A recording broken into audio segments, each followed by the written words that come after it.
Halo teman-teman, gimana kabarnya? Ini waktu untuk ikut PPS tinggal sebentar lagi ya. Ini di tanggal 22 Juni, berarti tinggal sekitar 8 hari lagi ya untuk kesempatan teman-teman untuk ikut PPS. Kemudian selamat juga untuk teman-teman yang sudah ikut PPS. Mungkin sudah lebih lega gitu ya, karena sudah ikut program PPS. Tapi teman-teman, kemarin di tanggal 21 Juni ini ada surat edaran dari DJP bahwa di sini dijelaskan nih, yaitu surat edaran tentang petunjuk teknis pembetulan atau pembatalan atas surat keterangan pengungkapan harta bersih. Nah, ini sebenarnya saya bacakan dulu bahwa tujuan dari SE ini adalah, nah ini sebenarnya adalah surat edaran Direktorat Jenderal ini dimaksudkan sebagai pedoman dalam melakukan pembetulan atau pembatalan atas surat keterangan pengungkapan harta bersih. Kemudian tujuannya, surat edaran ini bertujuan untuk memberikan keseragaman dalam melaksanakan pembetulan dan pembatalan atas surat keterangan pengungkapan harta bersih. Nah, jadi teman-teman, sebenarnya SE ini ditujukan untuk teman-teman DJP dalam melakukan pembetulan atau pembatalan untuk surat keterangan yang sudah diterbitkan gitu ya, untuk wajib pajak yang sudah melakukan PPS. Nah, saya lebih memposisikan diri bahwa mengingatkan teman-teman semua bahwa teman-teman yang sudah ikut PPS ataupun baru akan ikut itu harus lebih berhati-hati teman-teman. Jadi yang kemarin ikut PPS itu jangan langsung senang gitu ya, udah ikut PPS kemudian semuanya udah menjadi sangat lega, menjadi sangat aman.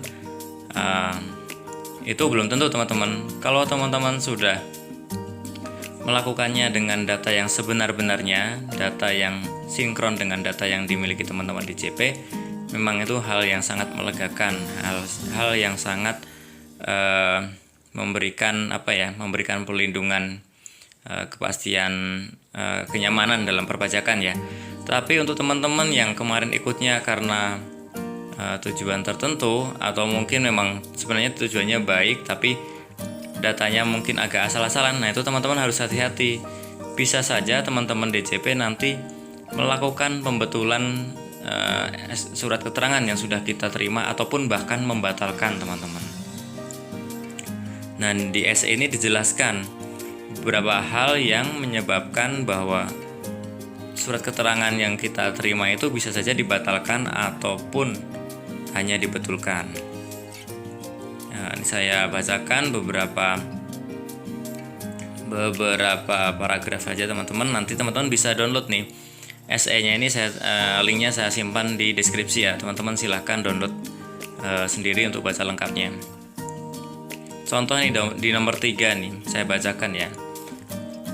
Petunjuk teknis pembetulan atas surat keterangan pengungkapan harta bersih. A.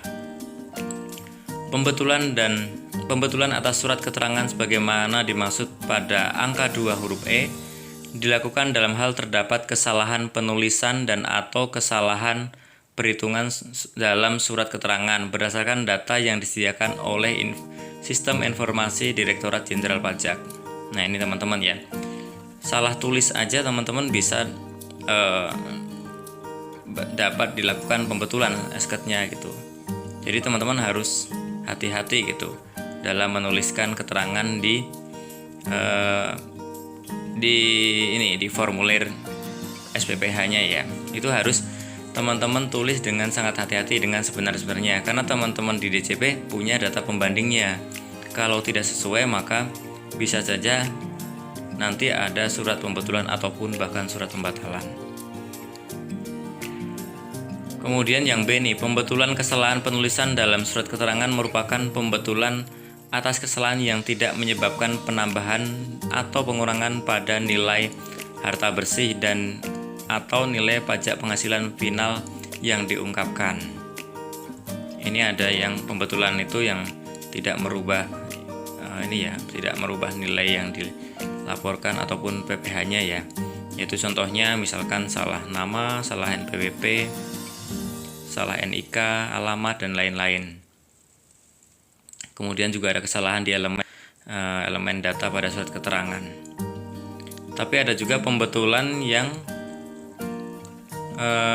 bisa menyebabkan perubahan PPh karena itu salah dalam melakukan pengisian nominalnya ya. Itu yang pertama biasanya kesalahan nilai harta, nilai hutang, dan atau harta bersih. Kemudian kesalahan dalam menentukan pedoman nilai harta dan atau hutang. Yang ketiga itu hal-hal lain yang dapat mengakibatkan penambahan dan pengurangan pada nilai harta bersih dan atau nilai pajak penghasilan yang bersifat final yang diungkapkan. Nah, ini memang kadang-kadang ada yang disengaja oleh wajib pajak, tapi ada beberapa yang karena memang ketidaktahuannya, kehilafannya seperti itu.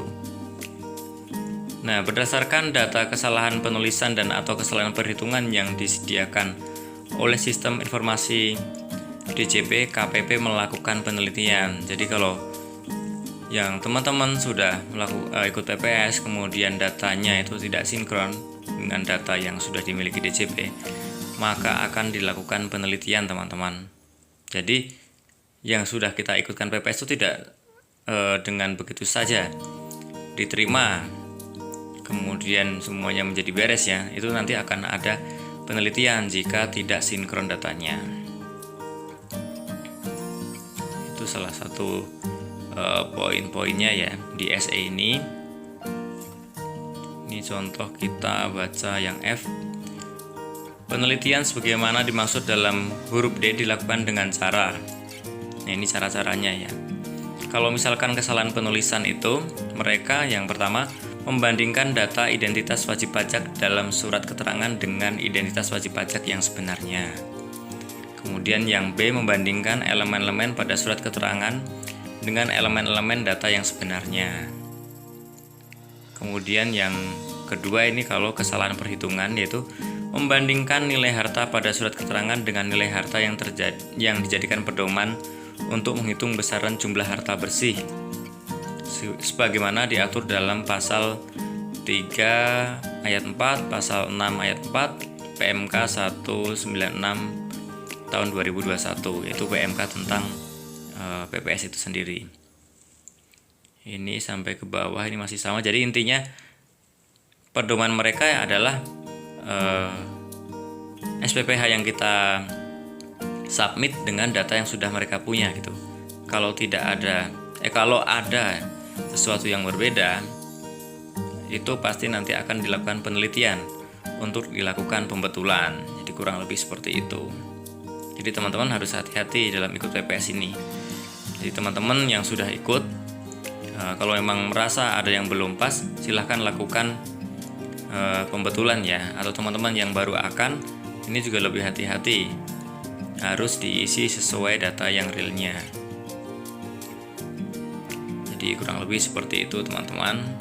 Kemudian kita coba baca ke bawah. Nah, ini yang nomor 4 nih, petunjuk teknis pembatalan atas surat keterangan pengungkapan harta bersih. Nah, ini untuk teknis pembatalan ya. Jadi teman-teman DJP itu bisa saja membatalkan surat keterangan yang sudah kita dapat gitu. Itu alasannya ada beberapa, teman-teman. Ini saya contohkan ya, saya bacakan. Yang pertama itu wajib pajak mengungkapkan harta bersih tidak sesuai dengan keadaan sebenarnya. Nah, ini kalau hartanya yang dilaporkan tidak sesuai, kemudian jadi temuan karena tidak sesuai dengan data yang DJP punya, yaitu sudah pasti nanti bisa saja dilakukan pembatalan.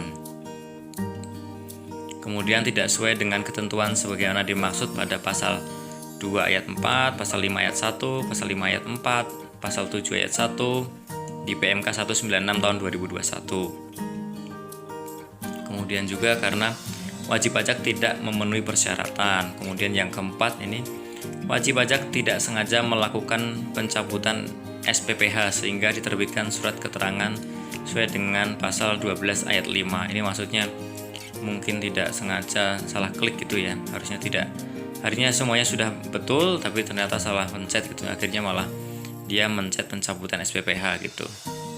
Itu juga oleh teman-teman DJP nanti akan diterbitkan pembatalan atas surat keterangan yang sudah diperoleh.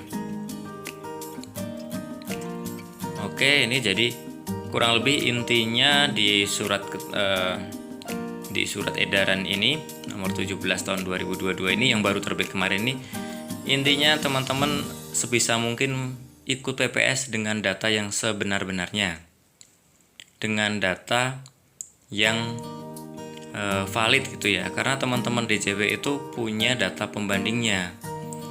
Kalau teman-teman berbeda yang dilaporkan dengan data yang dimiliki DJP, maka akan ada penelitian yang mengakibatkan tentunya bisa saja hanya pembetulan surat keterangannya, tapi yang sangat berisiko adalah dibatalkan surat keterangan kita.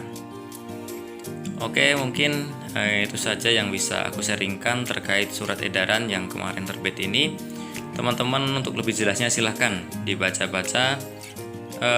Link untuk file SE ini saya simpan di deskripsi ya, tinggal teman-teman download sendiri. Oke teman-teman, semoga video ini dapat menambah wawasan perpajakan kita. Jangan lupa untuk subscribe, like, dan share video ini. Terima kasih.